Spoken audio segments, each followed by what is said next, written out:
en détention provisoire pour homicide par conjoint depuis près d'1 an. Cédric Jubilard a dénoncé les conditions de sa détention.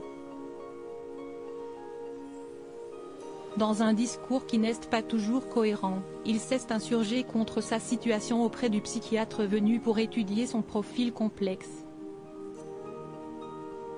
Cédric Jubilard est le suspect numéro 1 dans la disparition de son épouse Delphine, survenue dans la nuit du 15 au 16 décembre 2020. Marié depuis 2013 avec l'infirmière du Tarn, père de leurs 2 enfants Louis et Elia, il est le dernier à l'avoir vue vivante.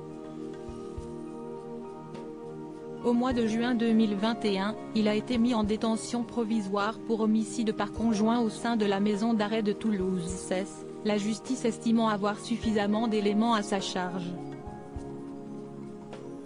Les avocats du peintre plaquiste estiment quant à eux que cette situation est abusive puisqu'il n'y a aucun aveu ni aucun corps qui a été retrouvé. Dans son entretien avec un psychiatre en prison, l'artisan a accusé les surveillants pénitentiaires de vouloir le pousser au suicide. Au mois d'avril 2022, l'expertise psychiatrique de Cédric Jubilard a été versée au dossier judiciaire et le Parisien en a obtenu des extraits. Cette entrevue, qui s'est déroulée en 2 fois, permet de dessiner un portrait précis de l'homme accusé de la disparition de sa femme, dominé par l'égocentrisme, l'immaturité et les addictions, aux jeux en ligne et au cannabis. Il profite de son côté de cette rencontre pour se plaindre de ses conditions de détention. Il a ainsi affirmé que les surveillants sont injustes et méprisants. Ils vont me pousser au suicide, a-t-il ajouté, évoquant les contrôles qui sont effectués la nuit, lumière allumée. Addict au cannabis, il doit aussi supporter la brutalité du sevrage. En effet, il affirme se battre mentalement contre le manque de THC, le principe actif du cannabis. Tout se passe dans la tête, il faut se fixer des objectifs, si est-il le mental, il faut garder la tête haute.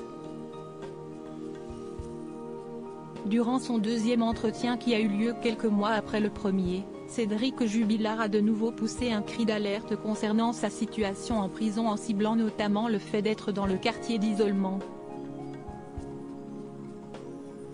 Une injustice selon lui, je ne suis pas un violeur, une balance, un homosexuel. Je suis un criminel comme les autres. Des déclarations surprenantes de la part d'un homme qui clame son innocence depuis le début de son incarcération. Le 18 juin prochain, le juge des libertés et de la détention fera savoir sa décision sur le statut de ce présumé coupable. Cédric Jubilard reste présumé innocent des faits qui lui sont reprochés jusqu'au jugement définitif de cette affaire.